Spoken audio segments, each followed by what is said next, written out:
ব্যবসায়ীরা ব্যবসা করছেন, সম্পত্তি বৃদ্ধি করছেন এবং অর্থ উপার্জন করছেন, কিন্তু নিজেদের দায়িত্ব সঠিকভাবে পালন করছেন না। এখন পর্যন্ত 12% ব্যবসায়ী তাদের বকেয়া টাকা প্রদান করে না। বকেয়া কর আদায় শিবিরে এমনটাই বললেন মেয়র দীপক মজুমদার। ব্যবসায়ীদের কাছ থেকে পৌর নিগমের বকেয়া ট্যাক্স আদায় করার লক্ষ্যে এক শিবিরের আয়োজন করা হয়। যেসব ব্যবসায়ীরা বকেয়া ট্যাক্স সময়মতো মিটিয়ে দিচ্ছেন না, তাদের বিরুদ্ধে কঠোর হবে আগরতলা পৌর নিগম। শুক্রবার আগরতলা পৌর নিগম এবং ত্রিপুরা হোলসেল গ্রসারি মার্চেন্ট অ্যাসোসিয়েশনের উদ্যোগে নেতাজি সুভাষ রোড স্থিত বাণিজ্য ভবনে এক বিশেষ শিবির অনুষ্ঠিত হয়।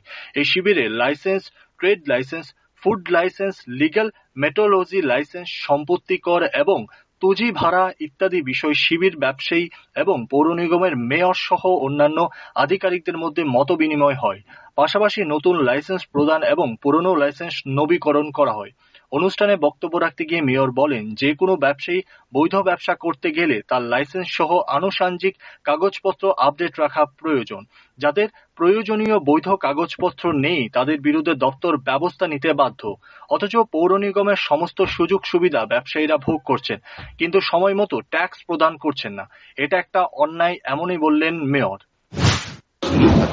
যারা নিয়ম অনুযায়ী লাইসেন্স প্রদান করার পরও সেই নিয়ম অনুযায়ী ব্যবসা করেন না বা কাজ করেন না, তাদের যদি ব্যবস্থা গ্রহণ করার সুযোগ থাকে দপ্তরের, এবং আপনাদেরও দায়িত্ব থাকে যে সেই মোতাবেক কাজ করা বা ব্যবসা করা সব দিক থেকে।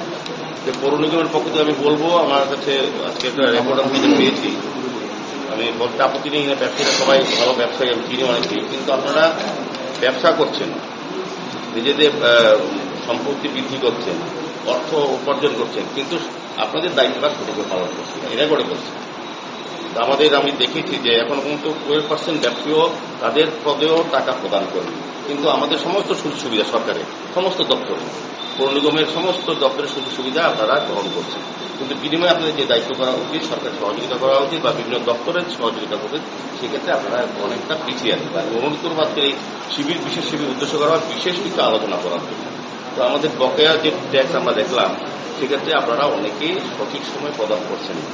সেক্ষেত্রে কিন্তু যারা এখানে আলোচনা যেহেতু গঠনমূলক হওয়া উচিত, আমি অনুরোধই বলবো যে যেখান থেকে যা যা দপ্তরে, যেটা পোর্ট থেকে পাচ্ছেন বা অন্য দপ্তর থেকে পাচ্ছেন বা আমাদের পৌর নিগম থেকে যারা ট্রেড লাইসেন্স পাচ্ছেন কিংবা পুঁজি পাচ্ছেন, তাদের রেন্ট দিচ্ছেন না সময় মতো, ট্রেড লাইসেন্স পেয়েছেন, ব্যবসা করছেন কিন্তু উইথ কর দিচ্ছেন না, প্রপার্টি ট্যাক্স দেওয়া হচ্ছে না, কিন্তু সার্বিক শহর উন্নয়নে কিন্তু আমরা 100% লোকের কাজ করছি, দিচ্ছেন 12%, বাকি সুযোগ সুবিধা না দিয়ে কিন্তু এটা দিচ্ছেন। এটা কিন্তু একটা বলবো অন্যায়। আমি ট্যাক্স না দিয়ে আমি সরকার থেকে সমস্ত সুযোগ নিচ্ছি, আর যারা ট্যাক্স দিচ্ছেন তারা কিন্তু ওই আপনার মতোই পাচ্ছে, আপনি না দিয়ে পাচ্ছেন, আমরা পাচ্ছি।